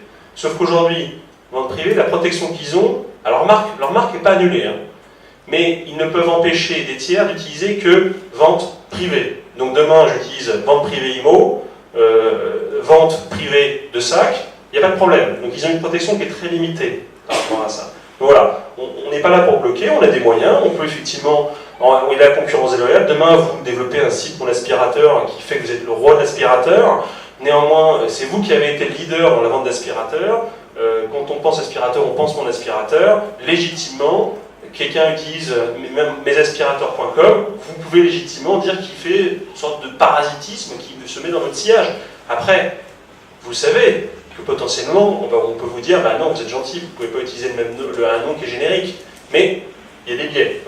On n'est pas que des empêcheurs de tourner en rond. J'ai 2 micros, c'est super. Non, je dis pas que vous êtes des empêcheurs de tourner en rond. D'ailleurs, il y a plein de cas où c'est nécessaire de protéger sa marque. Et c'est vrai que mon boulot aussi, c'est d'attaquer celle des autres. Et profiter des... Enfin non, c'est pas ça quand même, c'est super réducteur. Hein. C'est filmé, le truc quand même. Non, mon boulot il n'est pas d'attaquer les gens, hein, mais enfin, de profiter de toutes les opportunités possibles qu'offre ce Far West qu'est le web. Au-delà de la question de la marque, en fait, ce qu'on est en train de se dire, les amis, vous me dites si je me gourre, c'est qu'on ne veut pas tout protéger dans tous les cas et que c'est souvent des batailles en fait. C'est-à-dire, on se rend compte quand on a un problème qu'il faut analyser le problème et voir ce que ça peut nous coûter, parce que revenir à zéro sur une autre marque, excuse-moi, mais je vais pas être pour. Enfin, je comprends, mais en fait, la galère. J'ai un exemple extrême que je peux donner là-dessus, mais j'ai un client qui est venu me voir la semaine dernière. Il a un nom effectivement très descriptif pour son activité dans le domaine du sport, mais finalement, il est connu également par l'abréviation des mots descriptifs. Donc là, commercialement, effectivement, il peut demain se rendre distinctif avec ce nom-là. Donc après, la charge pour lui, voilà, on ne propose pas une solution, on essaie de trouver des solutions, parce qu'effectivement, quand on est capitalisé sur un nom, c'est très dur d'en changer, hein, c'est évident là-dessus. Et encore, c'est pas le pire cas, le nom descriptif. Le pire cas, c'est le cas que décrivait Frédéric au départ. C'est quelqu'un qui a déposé un nom et qui se retrouve quelques années plus tard embêté par un tiers qui avait des droits antérieurs sur sa marque. Là, pour le coup, il n'y a pas de sujet de concurrence, c'est que s'il y a un droit antérieur, il doit changer de nom. Et s'il doit changer de nom, ça c'est vraiment dur, c'est violent, ça arrive d'un seul coup net. Et ça, commercialement, c'est terrible, quoi. Ok, vous empêchez un peu de tourner en rond quand même. T'as des questions? Moi je m'interrogeais, puisque c'est toi qui lance le fight, sur la viabilité de cette stratégie. Tu disais globalement, alors en même temps je salue le pragmatisme de la démarche, ça on ne peut pas te le retirer, c'est de dire voilà, je vends des tableaux blancs, je réserve tableaublanc.fr et je vous enquiquine. Alors effectivement, là tu vas capter une partie certainement significative des flux de clients qui cherchent des tableaux blancs. Sauf que tu spécules sur un nom qui est un terme générique et tu t'exposes potentiellement à un gars, alors à l'instar d'une affaire dont on peut parler, puisqu'elle a été tranchée, un opérateur qui vend du bois tropical sur Internet, qui réserve le nom de domaine boistropicaux.fr, et donc ça marche effectivement très bien, parce qu'en termes de référencement naturel, le mec il draft à mort, cap dans ses filets tout le monde, et puis surfant un peu sur cette vague, il a un concurrent à un moment qui se dit, bah ouais, effectivement, ça c'est intéressant, donc boistropicaux.fr, je ne pourrais pas le réserver une deuxième fois, il est pris, dont acte, mais moi je vais réserver bois-tropicaux.com. Et évidemment, alors on l'autorise, puisque à un caractère près, on va vous dire c'est disponible. Donc il le réserve, et les deux opérateurs se retrouvent en ligne à vendre du bois tropical. Le premier, évidemment, on prend ombrage en disant bah, moi j'étais le premier à utiliser ce nom de domaine-là, c'est quand même fort. Le mec il prend un nom de domaine très voisin du mien, il engage une action en fait, en l'occurrence en concurrence déloyale, parce qu'il n'avait pas pu déposer en toute logique bois tropicaux pour vendre du bois tropical, puisqu'une marque distinctive, on ne lui a pas conseillé. Les deux se retrouvent face à face devant un tribunal, et le juge de répondre assez pragmatique lui aussi. Non mais attendez les gars, vous êtes gentils, vous vendez quoi? Toi tu bois du bois tropical, toi tu vends du bois tropical, vous vendez tous les deux du bois tropical, pardon. Donc il les renvoie dos à dos en disant bah, les gars, désolé, mais là-dessus personne n'a de droit, donc allez vous battre ailleurs. Et en termes de viabilité du business, bah, il se retrouve à deux concurrents avec quasiment le même nom, avec des confusions qui s'opèrent probablement quotidiennement sur l'identité de l'un et de l'autre. Donc là, dans ce cas précis, il n'y a aucun recours de marque de protection possible. On peut avoir des cas où ça passe. Hein. Je prends des exemples un petit peu humoristiques. Il y a eu une décision qui a été rendue il n'y a pas longtemps sur le boncoup.net, le boncoup.com, très original. Je vous laisse imaginer effectivement ce qui a été proposé à ce site. Néanmoins, effectivement, Ça résonne comme une promesse. Voilà, je vous invite à aller voir. Et effectivement, pour le coup, alors je casse le suspense, hein, c'est un nom très descriptif, effectivement, parce que ça décrit à outre-trompeur, effectivement. Alors après, bon, voilà, n'allons pas plus loin. Et effectivement, pour le coup, je ne sais plus si c'est le boncoup.com qui a réussi à faire cesser le boncoup.net, mais là c'est passé. Mais c'est la roulette russe. C'est totalement la roulette russe. Est-ce qu'on aurait pu prendre le bon coup dans le bon coin? le bon coup dans le bon coin, ben là pour le coup, le bon coin, alors je savais. Non mais Marc, je savais qu'effectivement en donnant cet exemple-là, je prenais un risque avec toi. Et je vais laisser répondre Fabrice. Par rapport à l'histoire de des noms de domaine en fait, sans avoir déposé de marque. Si je dis pas de bêtises, il y a une énorme différence. Dans le scénario où je m'appelle boistropico.fr, j'ai un nouveau concurrent qui émerge et qui prend boistropico.com. J'essaye de l'attaquer, on me dit que non, puisqu'on est sur un même pied d'égalité. En fait, comme on n'a pas de titre de propriété, on ne peut l'attaquer qu'en concurrence déloyale. Et donc c'est à nous d'apporter la preuve dans ce scénario qui nous fait du mal au business. Alors que si j'avais déposé ma marque, c'était l'inverse, c'est-à-dire c'était à l'autre de devoir apporter tous les éléments de défense et je suis en situation beaucoup plus forte. Je voulais revenir sur une question qu'on a évoquée, peut-être juste pour faire un point sur la question des AdWords. Donc cette pratique que vous connaissez tous, qui va consister en fait à réserver en tant que mot-clé sur Internet une marque qui se trouve être la marque de mon concurrent. Je vends de la maroquinerie, je m'appelle Tartampion Maroquinerie et je vais réserver comme mot-clé le terme Longchamp, qui évidemment va m'assurer un présentiel sur le requêtage des clients qui va être assez intéressant. Il y a eu des hauts, des bas, des virements, des revirements, etc. Cette pratique, Pierre, aujourd'hui, comment elle se place? Est-ce que c'est une pratique qui est autorisée, qui est condamnée Ce qu'on peut dire, c'est que c'est une belle victoire de Google. Et il y a eu un contentieux très long qui a fini par aboutir, où effectivement la question se posait de savoir est-ce que demain je vends de la maroquinerie comme dit Fabrice et j'utilise le terme Longchamp quand Longchamp est tapé, j'apparais en annonce publicitaire alors que je ne vends pas du Longchamp. Il y a eu tout un débat sur la question de savoir est-ce que finalement c'est pas une contrefaçon de marque parce que j'utilise le nom d'un tiers, la marque d'un tiers pour me faire référencer, ni plus ni moins. Aujourd'hui c'est possible. Je dirais demain une agence dans le référencement, dans le marketing, web marketing utilise agence 404 comme mot-clé, ils sortiront en résultat annonce Google et l'agence 404 ne pourra pas s'en plaindre. L'agence 404 ne pourra s'en plaindre uniquement si dans le texte d'annonce du lien sponsorisé, il y a des éléments qui sont confusionnants et qui laissent penser que finalement ce site web, ça serait vraiment agence 404 là-dessus. Si effectivement ça crée la confusion, à ce moment-là, c'est interdit. Donc c'est vraiment le seul point. Mais je trouve que le jeu est plutôt ouvert avec ce système d'AdWords. Alors après on est d'accord, pas d'accord. De toute façon, si la Cour de justice européenne avait dit non, c'est pas possible parce que c'est la contrefaçon de marque, ça tuait le système d'AdWords. Donc effectivement, ça fait très pragmatique par rapport à ça. Et surtout, ce qu'on considère, c'est qu'aujourd'hui, c'est qu'on se dit, le consommateur, quand il va sur Internet, quand il voit les liens sponsorisés, il n'est pas plus bête qu'un autre, et naturellement, il se dit que ce n'est pas nécessairement la marque authentique derrière. En fait, c'est un peu le constat qu'ils ont fait. Quand ils trouvent un sac Longchamp à 15 €, effectivement. C'est-à-dire qu'effectivement, là, c'est un peu inquiétant quand même. Oui.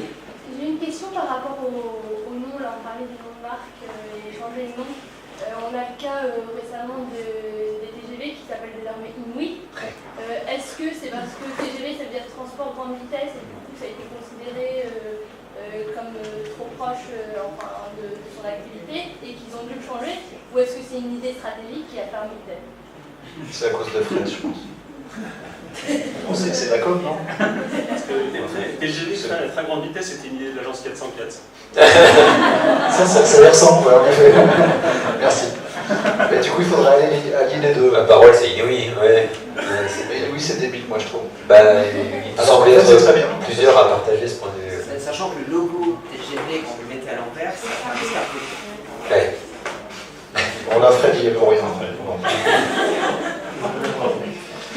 Pardon, mais je sais pas quel est le timing, mais je pense qu'on approche du truc.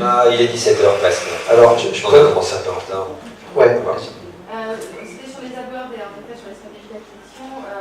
On va pas se mentir, quand on entend un petit peu, c'est aussi des problèmes de riches. Vu certains lots, si on prend dans le cas classique, on est plutôt sur la longue traîne quand on a des petits budgets pour pouvoir attirer le chaland, plutôt que d'aller s'amuser à aller mettre le nom du concurrent qui potentiellement peut coûter une blinde, ou d'être sur des généralités ou des descriptifs que tout le monde... si on fait du sac, acheter le mot sac coûte juste une fortune, enfin peut coûter une fortune. Ouais, mais alors, pardon, j'aime beaucoup votre question, mais je suis pas d'accord avec vous. On est d'accord avec personne. Ouais, il n'y a pas d'amis en fait, on est ses seuls amis, il faut le savoir. On m'a dit, Renaud, il faut que tu sois d'accord avec personne. Parfois c'est difficile, hein, j'ai du mal à pas être d'accord avec vous. Non, mais pour ça que vous avez raison, pour Longchamp, vous avez tort. Parce que je pense que personne n'est allé réserver, j'en sais rien, il faudrait faire une étude, personne n'est allé réserver le beau Longchamp parce qu'il appartient à Longchamp, et tout le monde flippe à cause du discours qu'on est en train de vous faire sur les marques depuis tout à l'heure, sauf qu'en fait, ils ne pourront rien dire si c'est pas dans le texte descriptif. Ressortir en 6e ou 7e ou 8e ou 9e ou 10e position des AdWords sur Longchamp, à mon avis, ça ne coûte pas grand-chose. Vous avez tous les mecs qui vont avoir le courage de se taper toutes les pubs une par une, pour voir que vous faites des sacs pas chers livrés en 24 heures chez vous. Justement, j'ai raté l'anniversaire de ma copine, il faut que je sois livré en 24 heures, et Longchamp ne me le proposera jamais. Du coup, je clique là-dessus. Enfin, vous voyez ce que je veux dire? Vous pouvez peut-être avoir une stratégie de mots-clés pas chers du tout, dans le sillage, c'est pas le nom de trade, mais dans le sillage d'une marque, et d'aller choper très peu de part d'un volume énorme. Vous voyez ce que je veux dire? Et c'est pareil avec le référencement naturel, et c'est encore plus criant, parce que vous parlez de long trade avec le référencement naturel. Vous pouvez effectivement faire une super page, je vais encore dire un truc tordu, je suis l'homme des trucs tordus aujourd'hui. Vous pouvez faire une super page qui dit que du bien des sacs Longchamp, notamment du modèle X14 en couleur ocre, qui est quand même vachement joli. Vous faites 1000 mots là-dessus et vous faites un super contenu efficace, et ben quand quelqu'un va taper cette référence, vous allez passer devant Longchamp pour dire que du bien de Longchamp, hein, pas de souci, hein, j'ai dit que du bien. Sauf que sur votre site, vous vendez autre chose aussi, ou des accessoires, ou du truc qui nourrit le cuir et machin, et vous surfez sur la marque de l'autre. Ça explique pourquoi, et je vais faire ma boucle infinie pour vous mettre le cerveau à l'envers juste avant la fin. Ça explique pourquoi nous on a eu ce genre de démarche. Là pour le coup, pour quelqu'un qui fait des stages de pilotage en voiture, mais j'ai eu plusieurs fois le cas, et donc il cite des voitures comme Ferrari par exemple, on fait des tours de Ferrari, on ne fait pas des tours de blablabla, on cite la marque. Et donc ce gars-là fait un long texte sur la Ferrari et sur les stages de pilotage sur cette Ferrari, et fait un lien vers le site de Ferrari. Sympa. C'est-à-dire si vraiment vous cherchez des infos Ferrari, oulala, je ne vous pique pas le trafic, je le redirige vers Ferrari. Donc je rends service à Ferrari, puisque je suis en train de renforcer son positionnement naturel sur Ferrari stage, Ferrari pilotage, machin truc, etc. Ferrari appelle un avocat et balance une mise en demeure en disant tu m'enlèves le lien sur Ferrari, tu n'as pas le droit d'utiliser Ferrari parce que c'est ma marque. Dans ce cas-là, Ferrari attaque pour se faire du tort, puisqu'ils ne font pas de stage de pilotage, vous voyez ce que je veux dire? Et ils sont juste en train de péter leur référencement. Vous demandez à n'importe quel référenceur qui bosserait pour Ferrari, il est super content d'avoir le lien de stage. Maintenant, Ferrari l'interdit pour protéger sa marque. Mais en faisant ça, ils s'affaiblissent au niveau du référencement naturel et donc risquent d'être dépassés sur le mot Ferrari par d'autres. Enfin, pardon, mais le truc, il est complètement délirant. Enfin, vous pouvez prendre le truc dans tous les sens, ça fonctionne jamais. Ouais, alors, je sais pas si j'ai répondu, je pense si de travers. Ouais. La Ferrari demande juste à désactiver le lien, mais on a le droit de le citer quand même, parce que là, il ne peut pas empêcher quelqu'un de... Alors, de mémoire, ils pouvaient le citer en rajoutant un petit machin, un petit logo qui passe pas en HTML. Bravo Ferrari, c'est cool. Enfin, pardon. Mais enfin voilà, on avait le droit de citer le truc. Mais j'ai un autre exemple avec Tefal, qui là pour le coup a interdit d'utiliser sa marque sur un site encyclopédique à la Wikipédia, qui expliquait pourquoi le Tefal, ça attache pas quand on a une poêle Tefal. Tefal a fait un procès pour virer le truc. C'est très bizarre. Et là pour le coup, Tefal, je me fais penser à Mécano, ces marques qui finalement, on ne sait même pas que ce sont des marques. Bikini c'était une marque, voilà. Frigidaire c'était une marque. Bon, finalement c'est devenu des noms communs, quoi. Des noms communs, effectivement. Les noms communs derrière, et effectivement dans les encyclopédies, ce que font les marques dans ces cas-là, c'est que pour garder leur nom, leur droit sur leur marque, qui finalement ne valent plus rien, soyons clairs, parce que c'est le nom commun, démontrent qu'elles font des actions vis-à-vis des tiers pour pas que leur nom soit utilisé de manière générique. Par exemple, j'ai plus l'exemple, je vois que vous allez taper le caddie dans le dictionnaire, et il doit y avoir de mémoire, il est marqué que caddie est une marque déposée, quoi. Comme ça, effectivement, ils démontrent qu'ils font des actions pour que leur marque ne perde pas, je dirais, leur pouvoir distinctif, pas la dégénérescence, mais dans les faits, ils l'ont déjà perdu. Voilà, donc effectivement, mais bon, on est toujours surpris sur les noms, certains noms, de savoir que c'était des marques, quoi. Je veux dire, finalement, parfois... Et alors moi, si je peux poser une question, comment on fait en fait Je fais pas le candide exprès, c'est une vraie question. Comment on fait pour empêcher des margoulins comme moi de profiter des... Voilà. J'imagine que vous ici, vous avez des sites web pour la plupart, enfin, vous avez déjà un existant, vous avez déjà de la marque, vous avez peut-être déjà une boîte, vous avez déjà un compte Facebook. Tiens, j'ai le cas d'une boîte qui s'est mise à faire de la stratégie Facebook et qui s'est rendu compte qu'un de ses propres salariés avait réservé le compte Facebook en pensant bien faire et du coup n'osait pas se dénoncer. Enfin bref, il y a une infinité de cas. On pourrait en parler des heures, on pourrait citer des tas d'exemples, mais la question c'est comment on fait quand on a un existant web, quand on veut développer son business, donc on veut bien écouter 404 parce qu'ils ont parfois des bonnes idées, mais qu'en même temps on ne veut pas se prendre des murs et donc il faut aussi écouter l'avocat. Puis en même temps, ce que fait 404 c'est plutôt pas mal, mais si on a une marque forte, bah, c'est encore mieux, donc il faut aussi écouter Fred. En gros les amis, comment les gens font pour nous écouter tous les quatre en même temps? Alors, juste un début de réponse. Ce sera ma conclusion à moi, de dire que dans le design de marque, je vous disais qu'il y a en fait pour moi il y a un triptyque, une espèce de trinité. Vous avez le nom, vous avez éventuellement une baseline et vous avez un logo. Le logo en fait pour moi c'est à la fois le nom et les éléments graphiques distinctifs. Voilà, et les deux font le logo. Et vous avez une baseline qui est une petite phrase courte qui vient se greffer sous le logo, qui ne vit pas indépendamment comme un slogan ou une signature, mais qui est vraiment sous le logo. En fait, ce que j'aime bien dire, c'est que dans un logo, on peut véhiculer des messages, mais pas 36 000. 1, oui, 2, oui, 3, grand maximum. Donc l'idée, c'est d'imaginer en fait le nom, les éléments graphiques et la baseline comme des récipients dans lesquels on va mettre des informations qu'on a envie de communiquer. Il y a deux types d'informations. Il y a des informations qui sont descriptives, qui vont être très utiles pour le web marketing, très utiles pour le référencement, etc. Et on a des informations qui sont des attributs symboliques qui parlent de l'ADN et de la culture de la marque, de leurs valeurs. Donc l'idée en fait c'est de dispatcher à la fois ces informations descriptives et ces attributs symboliques qui permettent la singularité et l'exclusivité de la marque, sa différenciation, parmi ces trois éléments, pour avoir quelque chose de complet, de complémentaire. Le meilleur contre-exemple, ce serait une agence de déménagement, une société de déménageurs qui s'appellerait les déménageurs du 44, qui aurait comme logo un camion avec des cartons, et en baseline, les meilleurs déménageurs de la région. Voilà. Donc ça, c'est stupide, puisque du coup, vous êtes dans la redondance sur les trois canaux. Alors qu'en fait, si vous vous appelez Déménage Pro 44 et que vous avez une baseline qui dit la confiance à tout prix et que vous avez un logo, vous avez, je sais pas moi, un phénix, là, ça commence à devenir intéressant. Et ce sera d'autant plus intéressant que ce sera beaucoup plus fort en termes de marque, non seulement sur le plan marketing, mais aussi sur le plan juridique, puisqu'effectivement, si je m'appelle les Déménageurs 44, on va m'envoyer bouler en marque uniquement textuelle, verbale, alors que si je dépose des éléments graphiques qui vont enrichir, ça devient une marque semi-figurative et ça va être déposable et accepté par les examinateurs INPI la plupart du temps. Donc voilà ma façon. Donc ça veut dire que du coup, souvent on a une base descriptive métier et du coup c'est ça, je donne la balle et du coup les agences de web marketing vont jouer avec ça. Ça s'appelle la balise H1, donc ça va à la fois servir au SEO et à la fois ça ne dénature pas l'identité de la marque. Et en même temps, on va avoir une marque singulière, figurative, qui peut s'appeler Grenouille Verte, alors qu'on peut tout à fait faire du SEO pour capter des demandes en conseil, en ressources humaines. Donc c'est tout à fait compatible, et c'est pour ça qu'on a besoin de nous quatre pour bien faire le job. Donc si je résume, ça veut dire que toi, tu as besoin de savoir ce que nous, on va vouloir faire derrière en termes de web marketing pour pas nous péter. On parle ensemble au début.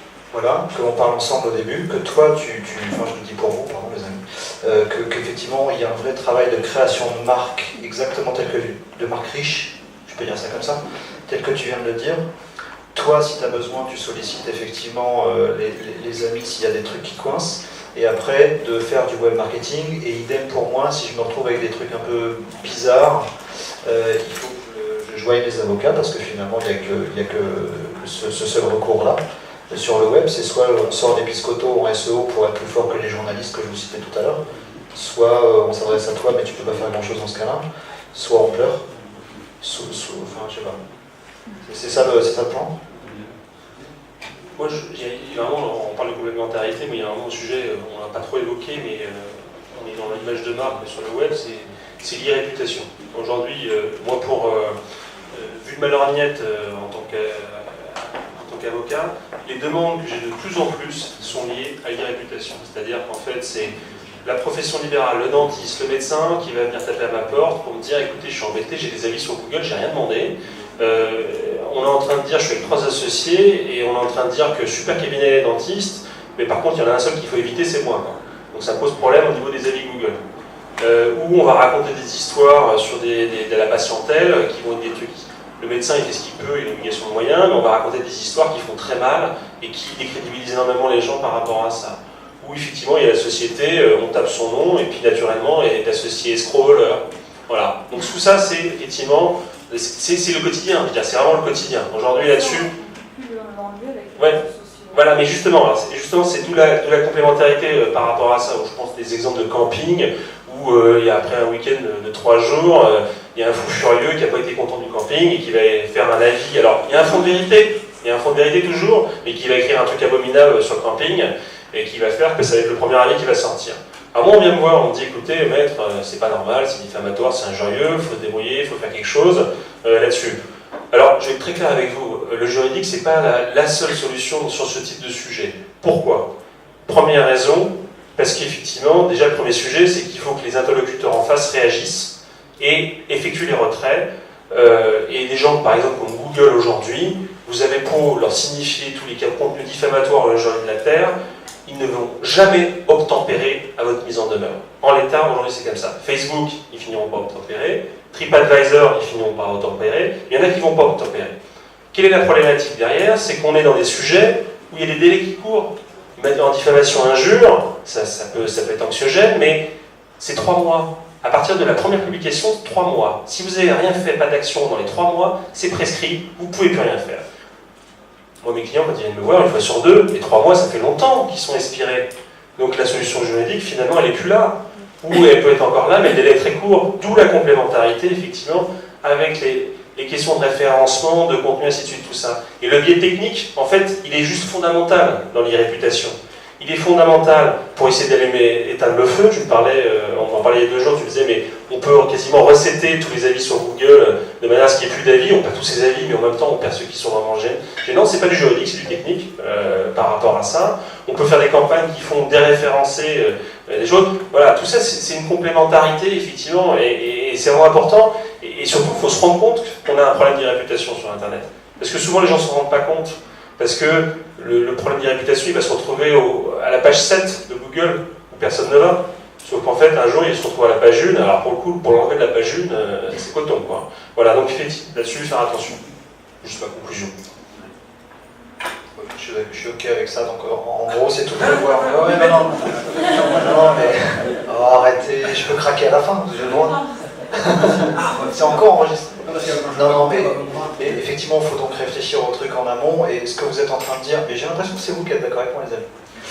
Ce que vous êtes en train de dire, c'est qu'à la fin, les problèmes pour les résoudre, il faut quand même essayer de s'assurer d'avoir les plus gros colts, ou en tout cas pas les plus petits dans ce Far West-là. En gros, au bout d'un moment, il n'y a plus forcément de recours à tout. Donc soit il faut s'être blindé soi-même dès le départ, il faut y réfléchir. Donc stop, réfléchissez, les amis. Soit quand on a des problèmes, parfois il faut sortir un petit peu les muscles et aller au-delà du légal. Donc c'est vous qui êtes d'accord avec moi finalement? Oh, ça va. J'aurais adhéré au moins à la conclusion. Donc comme convenu, on n'a pas du tout suivi le conducteur. Comme convenu, on a explosé un petit peu le temps. Est-ce qu'avant que nous nous séparions, est-ce que peut-être certains d'entre vous auraient des questions à poser sur lesquelles on puisse rebondir? Je suis toujours frustré de laisser un auditoire repartir. Voilà, un complément là, sur le semi-figuratif que vous avez évoqué, ça répond par anticipation à la question que j'avais posée. Est-ce que la baseline ou le slogan, est-ce qu'on le dépose dans le logo finalement, ou est-ce qu'on peut le déposer indépendamment du logo avec ses marques distinctives Alors moi j'attends cette question. Une stratégie meilleure qu'une autre. Donc pour que tout le monde entende bien, la question, si j'ai bien compris, c'est est-ce qu'il est plus stratégique de déposer sa marque, donc logo, nom, avec la baseline, ou de déposer la baseline séparément, c'est ça? Okay. Parce que la baseline peut évoluer, le positionnement peut Exactement. évoluer, et donc la baseline peut évoluer. Oui, donc en fait, de mon point de vue, il n'y a pas de vérité par rapport à ça, et il n'y a pas finalement bonne mauvaise stratégie, ça dépend justement des enjeux de l'entreprise. Ce qui est certain, c'est qu'effectivement, un logo c'est fait pour vivre quand même idéalement entre 5 et 10 ans, une marque c'est fait pour vivre bien plus longtemps que ça, alors que la durée de vie moyenne d'une baseline c'est 2 ans. Donc en marketing, c'est ce qu'on peut observer. Regardez en fait, par exemple, Renault.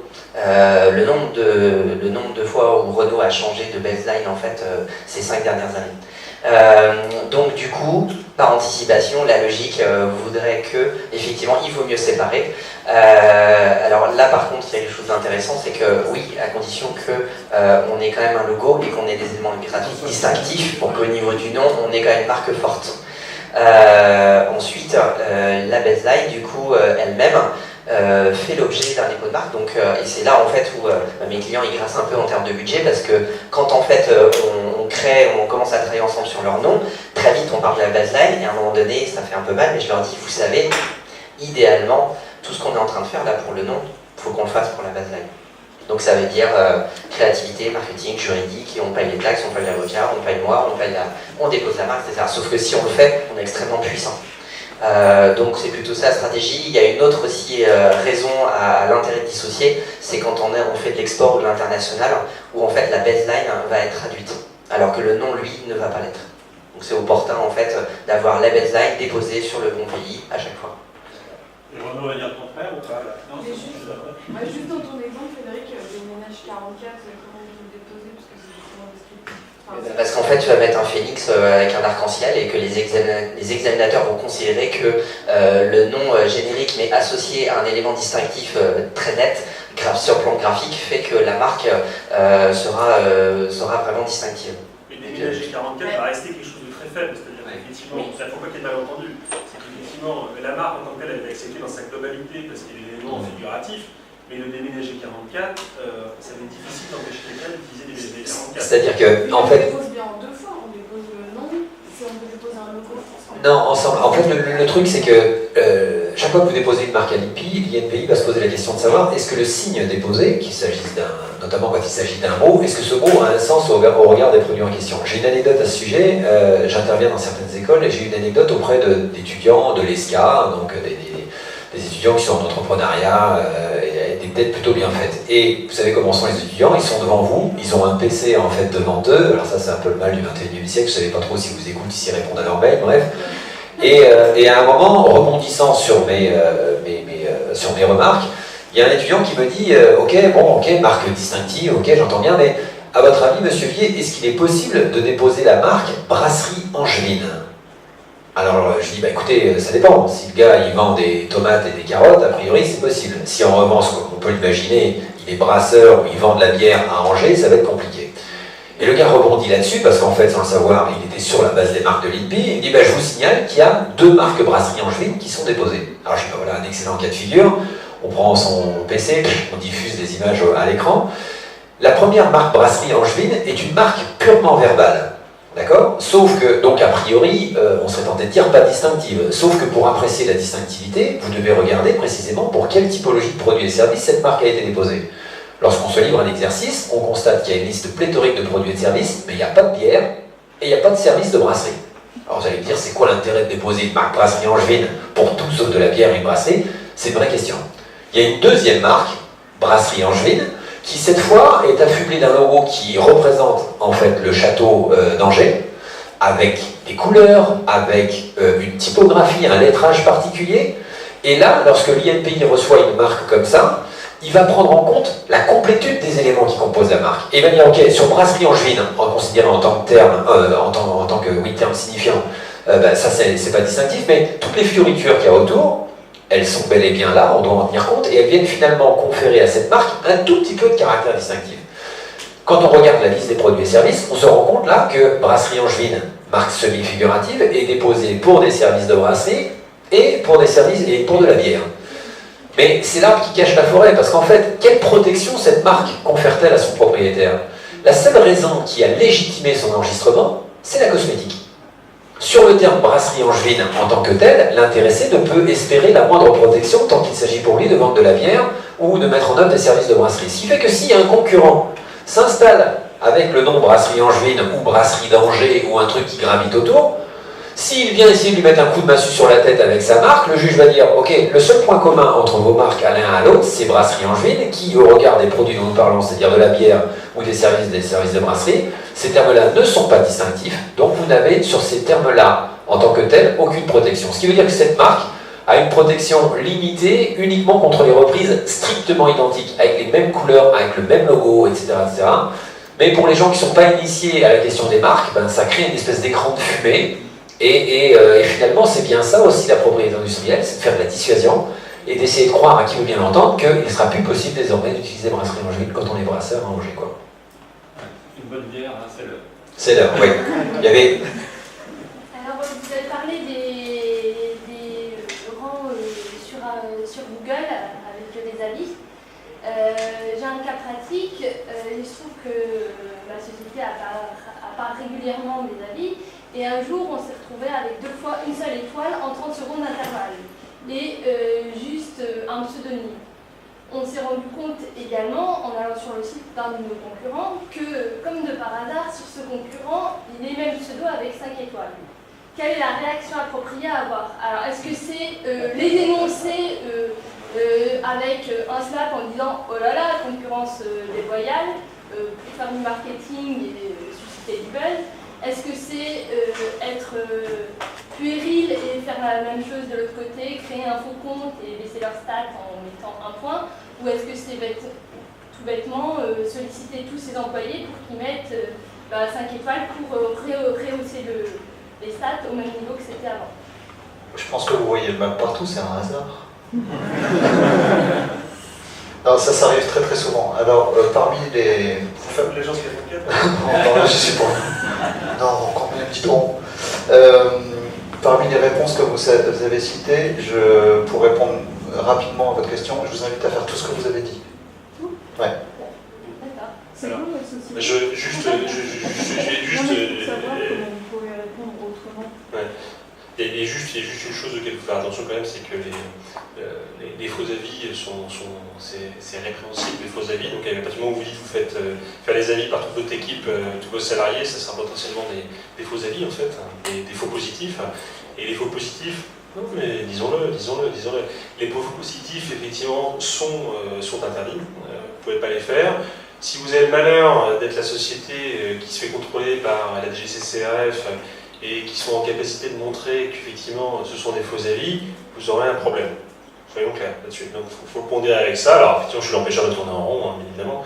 Pourquoi des faux avis s'ils pensent vraiment ce qu'ils mettent? Je ne prends pas l'identité de la personne, si c'est... Non, en fait, juste parce que vous avez prononcé, je crée un faux compte. Tout à l'heure là-dessus. Voilà. Par rapport au concurrent alors. Voilà, par rapport au concurrent, c'est vous qui créez un faux compte et vous allez mettre des avis négatifs sur lui par un faux compte. Après, est-ce que les personnes qui vont témoigner sur le service, effectivement, est-ce que c'est vos copains qui ont effectivement bénéficié du service ou est-ce que c'est des tiers? Voilà, non mais voilà, effectivement, il faut faire attention. Non, je ne replace pas le micro parce qu'il y a des trucs qui... Les commentaires, c'est Il dit que des trucs illicites, c'est pas bon. Ça, c'est pas toi qui l'as dit. Ce que je vous invite à faire, c'est vous faites un mail à votre méchant concurrent, si vous êtes sûr que c'est lui. Voilà, vous lui faites peur. Vous lui dites selon la loi machin truc, ça tu vas être d'accord. Selon la loi machin truc, vous n'avez pas le droit de faire ça, espèce d'enfoiré machin truc. Et en copie du mail, vous mettez M. Langlais, même s'il n'est pas au courant. Alors, je vais dire un truc, j'ai quelqu'un qui me l'a fait il n'y a pas longtemps ça. Alors, non, c'est pas toi, mais alors, pour le coup, ce gars-là, je ne vais pas l'oublier. Le gars, il m'appelle, c'était génial, il me dit « Ah ouais, on s'est vu il y a 4 ans dans un réseau, ouais, vous vous souvenez de moi ?» Bon, ok, oui. Ah oui, bon, vaguement, je reprends le lien avec lui, je me dis c'est lui. Et il dit, Marc, qu'est-ce que tu penses de ça? Il me tutoie, c'était parlé il y a 4 ans, quoi. Qu'est-ce que t'en penses, tout ça, machin? Alors, moi, mec sympa, je lui dis, bah oui, ok, effectivement, il y a un problème, tout ça. Et puis, le lendemain, à la même heure, je reçois un email, je suis en copie, et il met en demeure le gars en face, et il dit, et j'ai mis en copie Maître Langlais, mon avocat. Alors, c'est rigolo. C'est rigolo, mais il faut pas le faire 10 fois, quoi. Après, vous faites comme vous voulez. Sinon, vous envoyez à cabinet 404 avocats, ça passe pareil. Personne, le mec en face ne verra pas que l'adresse n'existe pas. Donc, vous faites ça pour le faire flipper, pour pas qu'il recommence. Vous attendez que la caméra ait plus la lumière rouge et vous demandez autour de vous, il y aura bien 5 ou 6 personnes qui vont vous mettre un avis favorable parce que vous êtes sympa. Non, elle ne le fera pas, en fait. Donc vous le faites dès que la lumière rouge s'arrête. Et comme ça, vous contrebalancez les avis positifs.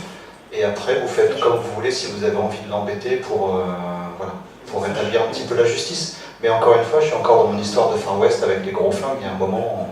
Alors, effectivement, si on fait Far West, ce qui est le coup classique, c'est que quand un concurrent vous fait des crasses, c'est que il y a à ce moment-là, naturellement, la DGCCRF est avertie du fait qu'il y a des problématiques vis-à-vis de ce concurrent qui ne respecterait pas la loi sur les faux avis, ainsi de suite. Et si c'est bien poussé, il va se retrouver avec un contrôle de la DGCCRF qui va lui pourrir la vie, clairement, là-dessus. Donc c'est aussi des méthodes du Far West. Mais clairement, moi j'ai plein de clients, ils viennent me voir, ils me disent on a reçu un contrôle de la DGCCRF, alors j'ai comme une idée de savoir qui est derrière. Mais là-dessus, c'est ça, mais c'est effectivement là-dessus. Après, bon, c'est la délation, mais bon, c'est comme ça que ça marche. On a vachement bien répondu à votre question. On va devoir conclure. Écoutez, en tout cas, voilà, créer son identité, manifestement, c'est un travail d'équipe. C'est un peu c'est une belle philosophie en fait même pour la suite. Essayer de prendre la chose au plus tôt, de la réfléchir et de la mûrir au plus tôt, c'est plus facile que de, comme tu disais tout à l'heure, de redétricoter, de retricoter, ça coûte moins cher. Voilà. Merci en tout cas de votre attention.